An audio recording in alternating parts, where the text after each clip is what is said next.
মহানুভবতার এক অনন্য দৃষ্টান্ত।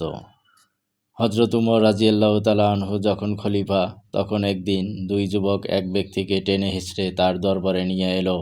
তারা অভিযোগ করল, হে আমিরুল মুমিনিন, এই ব্যক্তি আমাদের পিতাকে হত্যা করেছে, আমরা এর বিচার চাই। খলিফা ওই ব্যক্তিকে জিজ্ঞাসা করলেন, তুমি কি সত্যি তাকে হত্যা করেছ? লোকটি শান্তভাবে জবাব দিল, হ্যাঁ, তবে সেটা ছিল দুর্ঘটনা। আমার উট তাদের বাগানে ঢুকে পড়েছিল, আর তাদের পিতা উটটিকে পাথর মেরে আহত করেন। রাগের মাথায় আমিও একটি পাথর ছুঁড়ে মারি, যা দুর্ভাগ্যবশত তার মাথায় লেগে তিনি মারা যান। বিচার অনুযায়ী লোকটির মৃত্যুদণ্ড হওয়ার কথা, কিন্তু লোকটি খলিফার কাছে 3 দিনের সময় চেয়ে আর্জি জানালো। সে বলল, আমার বাড়িতে ছোট ছোট ইতিম ভাই বোন আছে, তাদের জন্য কিছু সম্পদ আমি মাটির নিচে লুকিয়ে রেখেছি।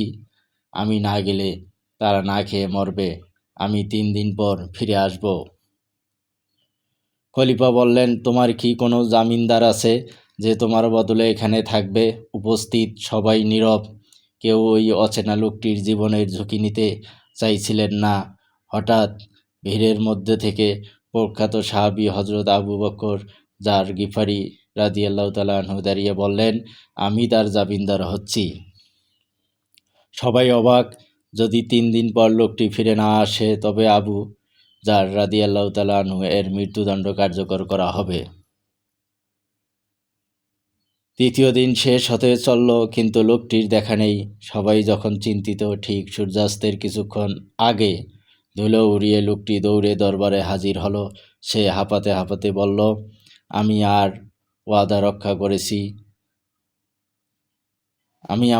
রক্ষা করেছি, সন্তানদের দায়িত্ব বুঝিয়ে দিয়ে ফিরে এসেছি।